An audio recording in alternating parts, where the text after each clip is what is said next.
algunos casos tiene que moverse, ¿no? Y pedir simplemente tolerancia en algunos casos no sirve de mucho, porque la gente tiene que buscar la manera de poder llegar hacia sus destinos, y no solo trabajos, ¿no? También hay citas en hospitales y cosas que simplemente no se pueden postergar. Tenemos un mapa para que vea usted las zonas más afectadas, según lo que han ido confirmando los gremios, de quiénes van a parar el día de mañana. Ahí está para que lo vea usted más grande.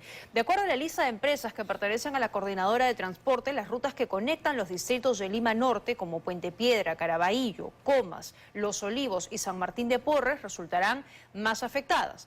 Al este, las rutas que conectan el Agustino, San Juan del Lurigancho, Chosica, Ate y Cieneguilla también se van a perjudicar. Al sur, Chorrillos, San Juan de Miraflores, Villa María del Triunfo, Villa El Salvador y Pachacamac igual. Y mientras que rutas que conectan el distrito de San Miguel, Jesús María con el Callao y a su vez con La Perla, Bellavista y La Punta, también van a sentir los estragos de ese paro. Es decir, como señala ahí en ese recuadro, el 70% de los 18 millones de viajes diarios no podrían realizarse. Vamos a estar, por supuesto, desde muy temprano mañana en Buenos Días, Perú, llevándoles toda la información del desarrollo de ese paro, pero para que vaya usted entendiendo la dimensión de lo que podría verse el día de mañana en función a la información de los propios gremios que han confirmado que se van a sumar al paro. Incluso hay algunos que han dicho, no vamos a salir a caminar y a protestar, pero no vamos a trabajar, vamos simplemente a apagar motores, como nos decía el día de ayer el señor Ojeda. Esta noche me acompañan en los estudios Ricardo Valdés, ex viceministro del Interior, y Jesús Maldonado, alcalde de San Juan del Lurigancho. Gracias a los dos por estar aquí. Bienvenidos. Muchas gracias por la invitación. A ver, esta noche, nada más, mientras estaba transmitiéndose el noticiero 24 horas, un nuevo ataque. Una unidad de transporte público fue atacada en la avenida Colonial. O sea, en pleno estado de emergencia, evidentemente la cosa no ha mejorado en absoluto. Ayer 2 ataques, los días anteriores igual. Y conductores que intentan de alguna manera llamar la atención de las autoridades, es decirles, caramba, nos siguen matando. El viernes un chofer también asesinado, lo que motivó un desplazamiento de algunos de los conductores el día lunes. Y claro, y frente a lo que se ha vivido solo esta semana han dicho, sabes que tenemos que hacer algo más grande. Que las autoridades se den cuenta que así es imposible seguir viviendo y que todos se sienten aterrados. ¿Cómo ve usted la respuesta del gobierno? Bastante lenta, yo creo que hay un ausentismo increíble, no solamente en la respuesta empática con los distintos gremios, sino también en las acciones concretas para por lo menos garantizar un servicio tan esencial como es el transporte. Porque si bien es cierto, creo que es uno de los pocos gremios que sí pueden parar este país sin ningún problema. Y es totalmente atendible y legítima la paralización del día de mañana, porque evidentemente la economía que ellos generan, que es una economía bastante abultada en términos, digamos, de las cantidades que ellos generan, también han producido no solamente el temor y la zozobra de los transportistas, sino también el temor y la zozobra de los usuarios, claro, que sin ningún, digamos, elemento de haber estado en esa intervención, negociación o amenaza, pueden morir el día de mañana, subir al bus, porque ahora están... Y que ya ha pasado. Que ha pasado y que disparan a diestra y siniestra sin ningún tipo de lógica. Entonces, es realmente doloroso lo que está pasando. Esta noche ha estado aquí en 24 horas el general Óscar Larriola y respondió sobre el ataque ocurrido esta noche. Vamos a escuchar lo que dijo. Nuestro compromiso con las familias de manera directa, que estos hechos se esclarecen sí o sí. Y a estos criminales insanos, cobardes, que muestran un desprecio por la vida, van a terminar donde deben estar, o en la cárcel o abatidos. La captura del monstruo está pendiente, como está pendiente en todo el mundo, las capturas de los principales cabecillas, pero que finalmente se logran capturar. Claro, porque además el gobierno todos los días nos presenta capturas y capturas, pero los grandes, los cabecillas, digamos, todavía no han sido detenidos.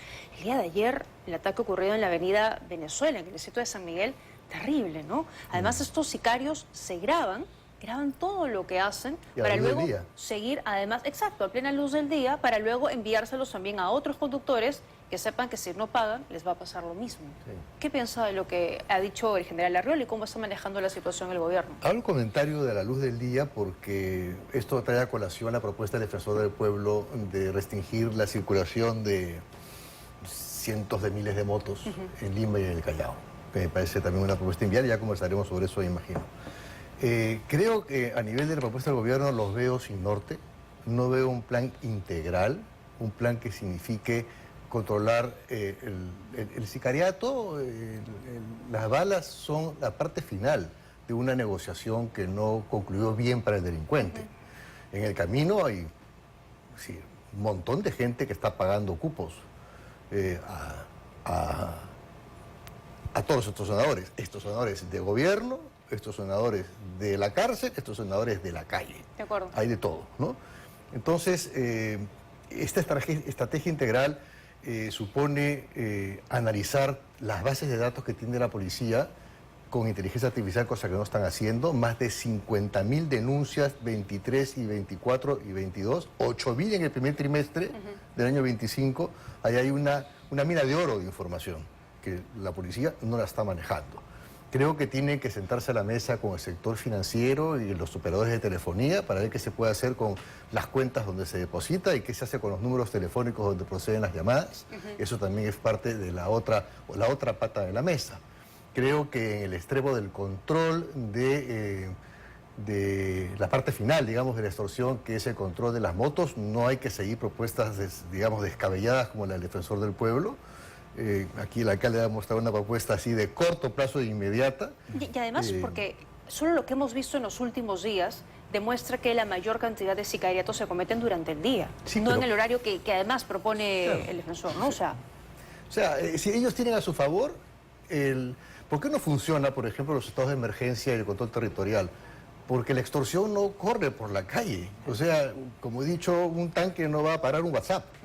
claro. O sea, no lo va a parar, ¿no? Y además porque corre telefónicamente y eventualmente y tienen a su favor el factor sorpresa. Exacto. ¿No? Entonces es imposible que puedas, salvo que tengas, pues, digamos, alcabalas, garitas de control, cuadra por cuadra, lo cual también es inviable, ¿no? Entonces, hay una serie, como decía anteriormente, de aspectos que hay que hacer para manejar el problema de la extorsión y el sicariato a nivel integral, y bueno, eso no se está haciendo. Alcalde, ¿usted tampoco comparte la opinión del defensor del pueblo? ¿Le parece una buena medida? No, es una medida que no tiene una lógica, la verdad. La economía el día de hoy, tanto de deliveries, de familias y de personas, está ya basada pues en las motos lineales. Sin embargo, es importante atender cómo la delincuencia ha ido apropiándose de las calles con este tipo de movilidad. Yo he venido a traer una propuesta totalmente viable y rapidísimo. Se puede hacer una semana. Déjame contar. Por ejemplo, este es el casco que usan los serenos de mi distrito, que usa la Policía Nacional, que usa la Unidad de las Águilas y distintas unidades. Este casco está descrito en una resolución directoral del propio Ministerio de Transporte. Está reglamentado. Está totalmente reglamentado. Si te puedes dar cuenta, este casco, cuando te lo colocas, puedes ver todo el perímetro de la cara, el rostro, sus descripciones. Sin embargo, este otro casco es el que usa casi el 99.9% de las personas que se transportan en un vehículo. Y acá te estoy poniendo con una visera transparente. Lo usan de manera polarizada. También, sí. ¿Qué es lo que tiene que hacer el día de mañana el ministro de Transporte? Prohibir esto. Con una resolución, ni siquiera tiene que ir al Congreso. Que prohíba este casco, y encima hay unos que todavía son un poco ya más llamativos, que tienen forma de dragones y guachafería, que es parte, digamos, un poco del escenario. Que al final el objetivo es el mismo, que no se permita reconocer el rostro. No se puede reconocer absolutamente nadie. El día de mañana, en una resolución, el ministro de Transporte podría prohibir estos cascos y solamente permitir que se usen este tipo de cascos, porque además en zonas urbanas, no están en carreteras nacionales. En carreteras nacionales se justifica eso. O sea, uno lo ve así, digamos, que yo no me movilizo en moto y pienso, de pronto esto no es tan seguro como eso, para alguien que sí se desplaza y que lleva a la familia en la moto. En la propia resolución directoral está descrita los tipos y características de cascos. Una de ellas está descrita para el tipo urbano, los que se desplazan en esta calle, la avenida Arequipa, entre otros. De acuerdo. Es este. Y, sin embargo, se desplazan en este. Señor ministro de Transporte, o sea, esto es inmediato y el día de mañana prohibir de manera inmediata salir con la policía, capturar, sanciones muy duras, quitarles la moto por último, pero vamos, no se puede tener pues al delivery, no se puede detener al señor que lo lleva a su hijo al colegio, al tipo que recoge a la novia en el trabajo. Eso es imposible. Y hay una economía. 1.200.000 motos en Lima y el Callao. Sí, claro. ¿No? 1.200.000 motos. Entonces uno no puede pretender que hay 1.200.000 asesinos. Claro. ¿No? Es absurdo. Pero para el Ya. defensor del pueblo, el derecho a la vida, digamos, está por encima de los otros derechos al trabajo, a la movilidad, y en fin, ¿no? Esa es un poco su justificación. Bueno, a mí me sorprende que el defensor del pueblo esté proponiendo una norma que afecta al pueblo. Así, es decir, la criminalidad hay que manejarla, insisto, de manera integral, hay muchas otras opciones. Ese cuarto de guerra en realidad no sé para qué está funcionando, pero ahí deben estar sentados otros tomando decisiones apropiadas y pensando qué es lo que se puede hacer. Hoy hemos escuchado al primer ministro, acaba de terminar hace muy poco, después de 5 horas, las propuestas que ha hecho en Seguridad Ciudadana ahí me han sorprendido, mal informado. ¿Por qué? Porque, por ejemplo, ha puesto como base del Plan de Seguridad Ciudadana el Plan Nacional de Seguridad Ciudadana 2030, que el propio Ministerio del Interior el año pasado, el 2024, calificó como que no estaba teniendo resultados, entre otras cosas, porque es un plan multisectorial que requiere de un liderazgo del primer ministro, ¿no? Para estrategias como Barrio Seguro, etcétera. Entonces, y además carece de financiamiento.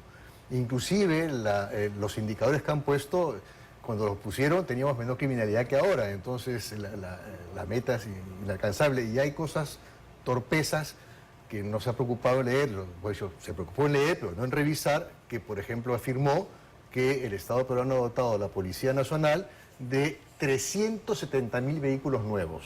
O sea, la Policía Nacional tiene 19.000 vehículos entre que funcionan y que no funcionan, todos. O sea, los Maldonados también los estoy contando ahí. Se le han dado una cifra que no sé quién se la puso. Entonces, debe ser. No Ya, sé. pero eso también pasa mucho, ¿no? En el cuarto de guerra, con el gobierno, que dice una serie de cosas que no van con la realidad. Hablando de propuestas, quiero que escuchemos lo que ha propuesto el congresista Cueto hoy, hablando de criminalidad.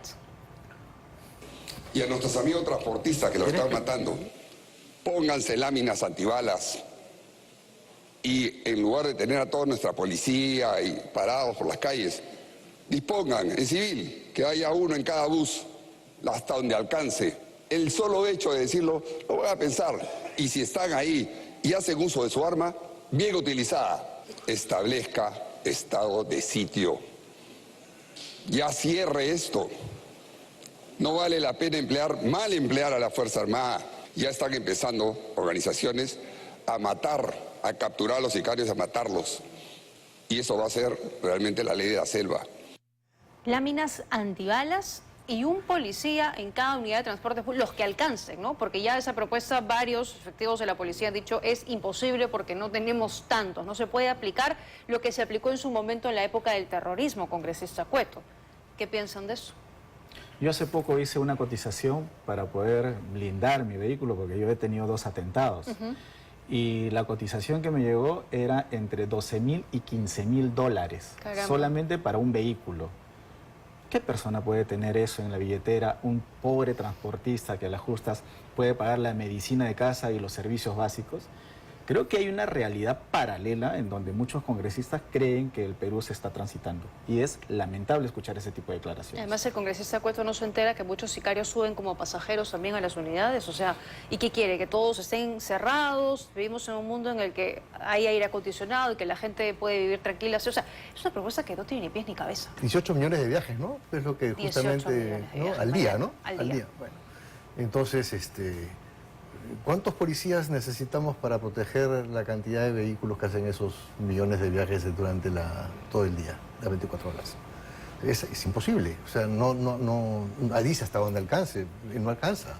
Claro. Entonces, a mí la verdad es que me sorprende que un congresista de la República pueda plantear alternativas absolutamente desfasadas, en efecto, en un mundo paralelo, no están en cualquier parte. De acuerdo, porque eso se aplicó en la época del terrorismo, ¿no? Subían de civil sí, cuando había pues una cantidad pero mínima de vehículos. No sugerían pues también, blindar... No, me refiero a los policías sí, en yo sé, las unidades, claro. pero claro, o sea, digamos, cosas que se podían aplicar a la realidad. Hay que actualizarse un poquito, ¿no? Sí, no. Ahora, mañana varias universidades van a suspender las clases presenciales. Se estima que más o menos 20.000 vehículos se van a sumar a esta paralización. ¿Cómo ven ustedes la respuesta del gobierno? ¿Se está entendiendo el fondo de esta paralización, el problema real de lo que está pidiendo la gente? Creo que eso va a ser un poco lo más doloroso después de esta marcha, que vamos a encontrarnos dentro de poco con una nueva marcha, porque han aumentado el número de víctimas producto de la delincuencia y del sicariato. Y si revisamos un poco estos dos países, que todavía uno continúa con estos problemas más álgidos que nosotros, y el otro que ya lo solucionó, que es Ecuador y El Salvador, podemos darnos cuenta que la ruta de la delincuencia está siguiendo una secuencia que nosotros estamos continuando. En El Salvador pasa exactamente lo mismo. Primero era una gananada, luego una bala, luego una extorsión, luego una bala al chofer y luego al final terminaban quemando vehículos con pasajeros adentro. Sí. Entonces, Ecuador está ahorita también en un problema complejísimo. Entonces, vamos, los delincuentes ya no es, digamos, una pequeña isla de lo que pasa aquí o lo que pasa allá. Son bandas organizadas, internacionales, que comparten métodos, que comparten información. Y si no, tenemos una reacción inmediata, por lo menos, de los dos poderes del Estado que el día de hoy tienen en sus manos poder cambiar las cosas, tanto el Congreso como el Gobierno, yo creo que la realidad nos va a seguir golpeando. El Gobierno no dice nada además del paro, ¿no? Parece que su estrategia es mejor no digo nada, si no le doy impulso. Bueno, por lo menos tengo entendido que está el ministro del Interior reunido con los dirigentes, sí, pero ya los dirigentes han declarado que el paro va sí o sí, porque además no es el primer paro. Exacto. Vamos, o sea, ya pararon el país, sí, por completo también el año pasado. O sea, es la primera vez que yo he visto que una paralización como consecuencia de la inseguridad. Primera vez. O sea... y perdóname, pero hay este aislamiento del propio gobierno, porque yo he tenido reuniones con el ministro del Interior. De verdad que hay una buena voluntad, hay una decisión, pero vamos, voltea la cartera del ministro de Economía y dice, no, acá no estoy. O sea, vaya usted, haga las cosas con el poco presupuesto que tiene, pero necesitamos logística, tecnología, claro, necesitamos presupuesto. Y el ministro de Economía y Finanzas en otro lado. Tiene que ser parte de la solución. Bueno, él no está en el Consejo Nacional de Seguridad Ciudadana, no está el ministro de Economía, y debiera. Debiera, ¿no? Claro. Claro, es deberían convocarlo, es una pieza fundamental. De acuerdo. Vamos a una pausa. Al volver, hoy el señor Adriancén en el Congreso de la República ha dicho que no puede admitir que las medidas para enfrentar la delincuencia hayan fracasado. ¿Qué es lo que ha querido decir el señor Adriancén? Con eso y más volvemos. Ha pasado poco más de 2 semanas y el ministro del Interior, que ya no es tan nuevo, ya está asentado, ¿no?, en el cargo, hasta ahora no nos ha presentado cuál es su estrategia para enfrentar la criminalidad. Él, en la única entrevista que ha dado al canal del Estado, se puso solito la meta de que en 4 meses el país podría vivir tranquilo. Nuevamente podríamos por lo menos salir a las calles y estar medianamente tranquilos. De ahí parece que le dijeron, mejor no digas nada, y no ha vuelto a dar ninguna entrevista. Y claro, como aquí otros medios seguramente lo estarán buscando porque es el tema que hoy por hoy más nos preocupa. ¿Qué piensan del nuevo ministro y de su nueva estrategia? Porque hasta ahora no lo conocemos y parece simplemente la continuidad de Santibáñez, ¿no? Bueno, yo conozco bastante bien al ministro porque era un muy buen oficial, fue premiado como mejor comisario, una persona que puso en práctica una serie de medidas para asegurarse de que los patrulleros patrullen, y es una persona que, proveniendo de la Policía de Investigaciones, se dedicó más a la policía comunitaria, y ahí hizo un muy buen trabajo. Fue primer general a cargo joven, digamos, a cargo de esta unidad. Pero yo diría que eso es su principal, fortaleza, ¿no?, el trabajo comunitario. Pero el problema de la criminalidad es bastante más amplio. Ahora, él estaba antes que entre como viceministro Santibáñez. Y él ha sido viceministro de Seguridad Pública durante todo el periodo de Santibáñez. Entonces, sabe los problemas que tiene el sector, claro, ¿no? ¿Sabe de qué pie cogea la policía? Sí, sin embargo, a mí me hubiese gustado que él más bien tenga una estrategia distinta.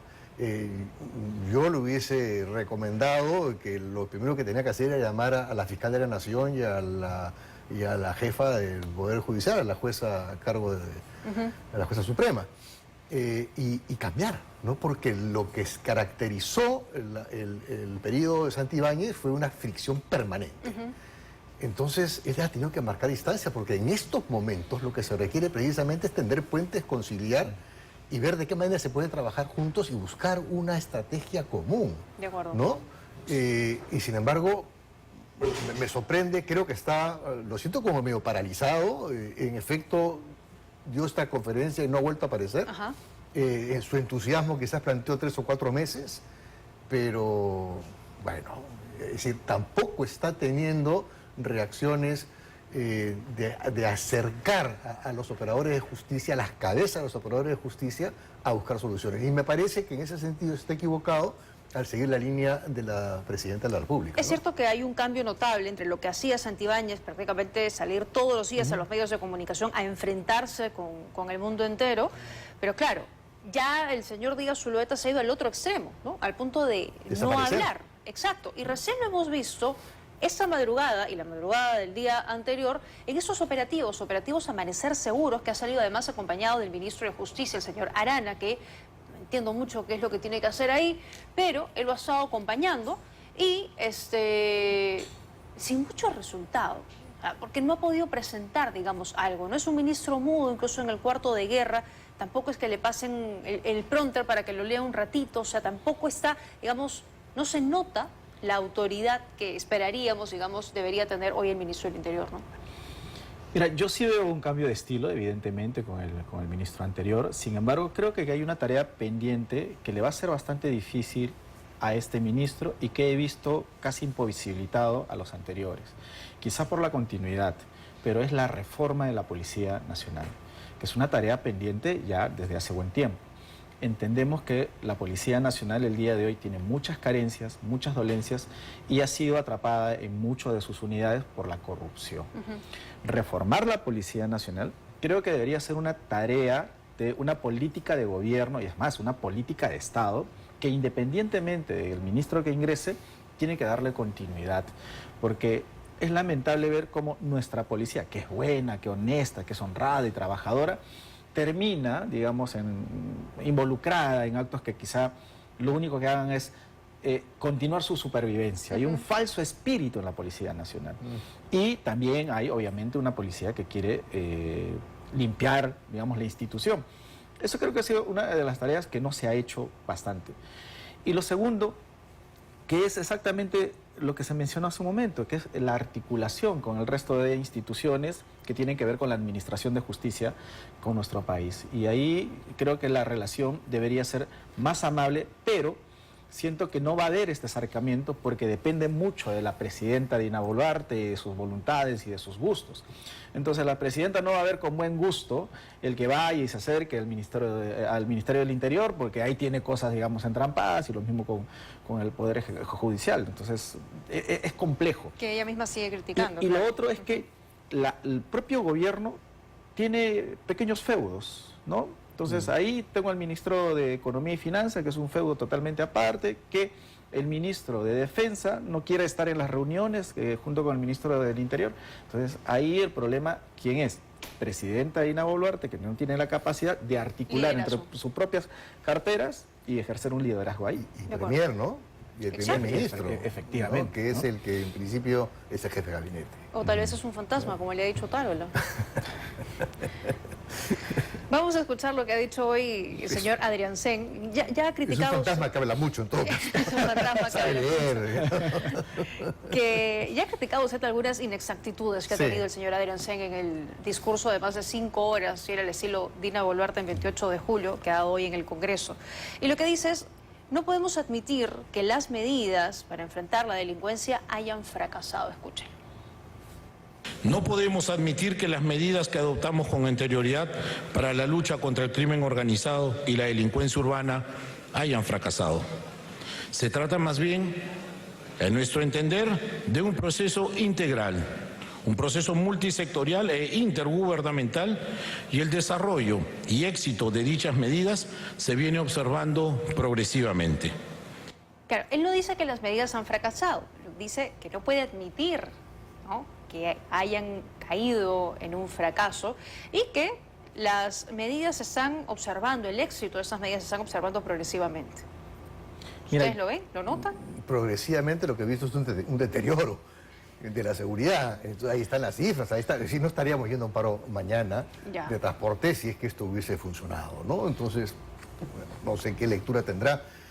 También lo he escuchado y he leído, porque ya su discurso está en redes, y lo que tiene es la típica, la clásica, la que entregan siempre a la policía, ¿no? Es decir, el número de bandas, qué sé yo. Entonces, Claro. y eso no es el indicador que te va a dar cuenta del éxito, ¿no?, de una política de seguridad, ¿no? Yo lo que veo también adicional a lo que acabas de mencionar es una característica repetida de este gobierno, la falta de empatía y sensibilidad con las personas que el día de hoy son viudas, son huérfanos. Ni siquiera una palabra de aliento, de disculpa, de reconocimiento, digamos, de algunos errores que se han hecho, de una autocrítica, diciendo que lamentan la muerte de estas personas, de la solidaridad con los transportistas. O sea, de verdad es como una isla que vive con sus propias imaginaciones, y el resto de peruanos estamos aquí tratando de defendernos como podemos. De acuerdo. Tristísimo tener que ver un gobierno insensible en un mensaje que debería recibir de los peruanos que viven atemorizados, amenazados, y otros que ya perdieron parientes. Entonces es lamentable lo que yo veo en esta parte. Sí, además hemos pasado más de 500 asesinados solamente en un trimestre, ¿no? Entonces eso es una cifra bastante alta que en efecto requiere algo de empatía. De acuerdo, ¿no? de acuerdo. Pero cifras además que cuando uno le pregunta a la policía o al gobierno, dicen, la toman con pinzas, ¿no? Como no es tan exacta, como hay que ver los indicadores, hay que ver, desagregar, ni siquiera confiaban en las cifras de SINADEF, Bueno, entonces...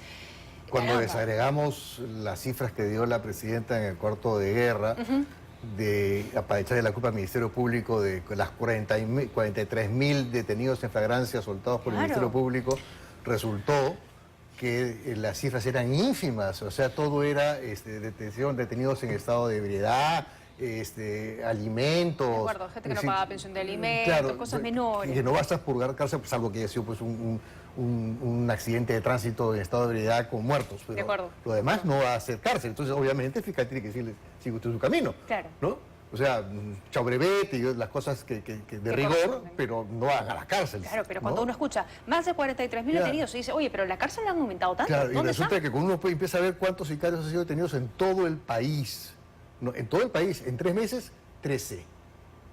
Entonces, dice, bueno, qué falta de seriedad también para tratar la información y para tratar además la inteligencia de la ciudadanía. No, y además que la presidenta fue la que firmó la norma de deshacinamiento de los penales. Entonces ella le dijo a todos los fiscales y los jueces que los penales ya están totalmente hacinados, que por favor no me pongan uno más adentro. Lo firma la presidenta Dina Boluarte y lo firma Santibáñez. Entonces, ¿qué tiene que hacer el juez cuando ven esa norma? Y el día de hoy los delincuentes tienen los mejores abogados de este país, muy bien pagados, producto de, obviamente, toda la extorsión, y nos ganan la batalla ahí. Bueno, el exministro Sí. del Interior era un abogado que, digamos, De acuerdo, de justamente acuerdo. defendía a delincuentes de la institución, ¿no? Exacto. Tengo que hacer una pausa. Quédense con nosotros unos minutos más Sí, cómo también. no. Regresamos porque también hoy la presidenta Dina Boluarte, lejos de hacer una autocrítica, mea culpa de su gestión, ha más bien criticado a las gestiones anteriores, a quienes han ocupado puestos en el Ministerio del Interior. Con eso y más volvemos. Seguimos con la presidenta Dina Boluarte, que hoy ha lanzado duras críticas a quienes han estado antes en otras gestiones, quienes han sido ministros y han tenido, digamos, la facultad de tomar algunas decisiones sobre el tema de seguridad.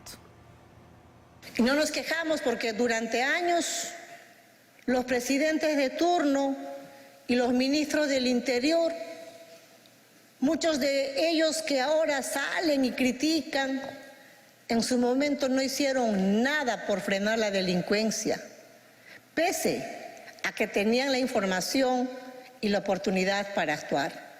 Hicieron todo lo contrario, debilitaron a nuestra Policía Nacional. Yo les pregunto a ellos, ¿qué resultados tienen frente a estas organizaciones criminales?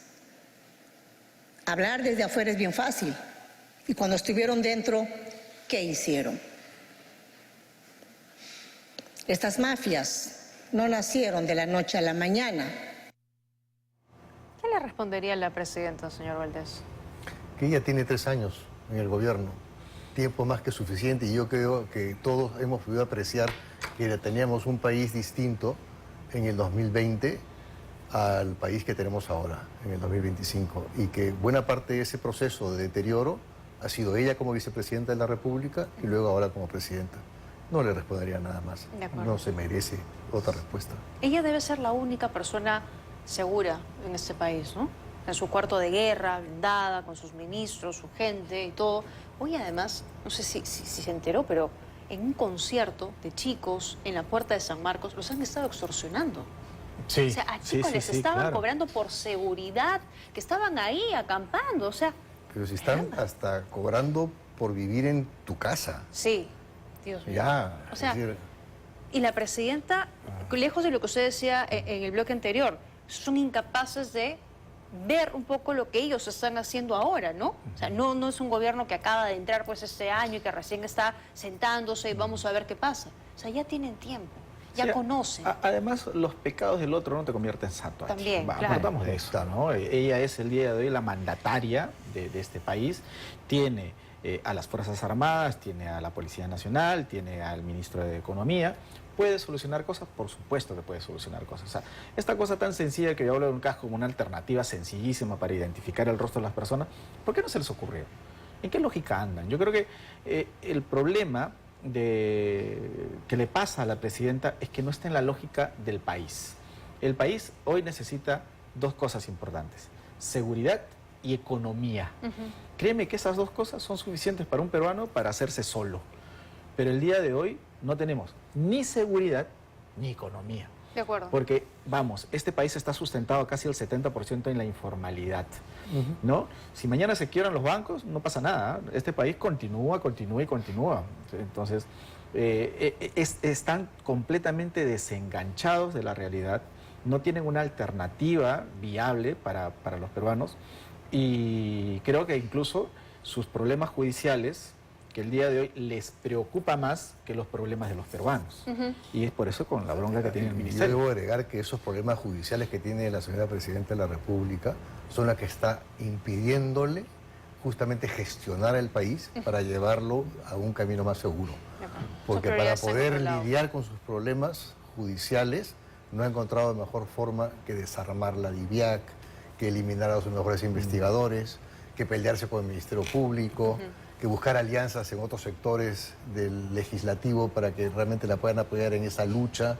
Entonces, tiene una grandísima responsabilidad en lo que está pasando en este país y tiene una gran responsabilidad en muchas de las muertes que se han producido. Antes de me gane el tiempo, quiero ir con el tema penales y esta propuesta que viene desde el Congreso de la República para que presos condenados, nacionales y extranjeros, vayan a cumplir sus penas en centros penitenciarios de otros países. Es una propuesta de Patricia Chirinos y Norma Yarro que tiene el respaldo del presidente del Congreso. Escuchemos al señor Salguana.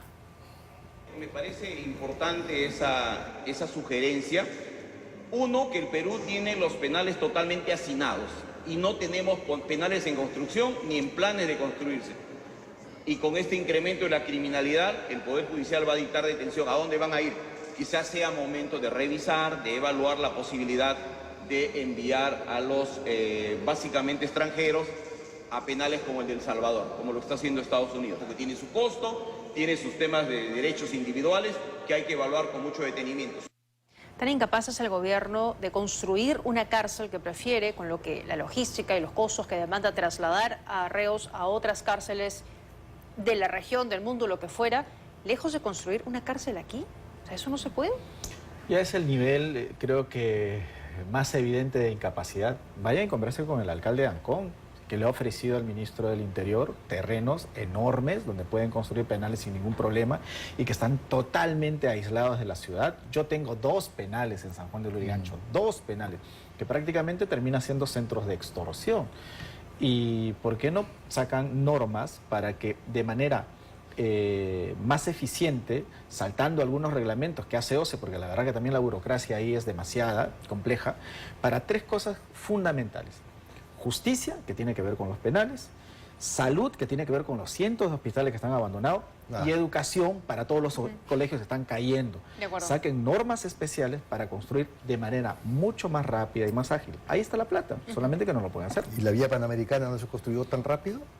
Por ejemplo, y lo que tendrían que hacer es además tener una visión inteligente de los 99.000 internos que hay en el Perú y construir un penal más rápido para, por ejemplo, sacar de los penales a los primarios, a los que están por juicio por alimentos, a los que tienen, digamos, penas menores. Todos ellos los sacas y vas a desasignar los penales ahora vigentes, que son los que tienen el problema actual. Pues tendrías que saber separar y analizar qué tipo de población penal. Y los que no tienen condena también, ¿no? Sí, aquellos que no claro, tienen los que tienen condena es más o menos el 35% de la población penal que no tiene todavía una sentencia, ¿no? De acuerdo. Gracias a los dos por Muchas haberme gracias a ti. acompañado. Muy gentil No, por con haber gusto. estado aquí esta noche en 2025. Me voy a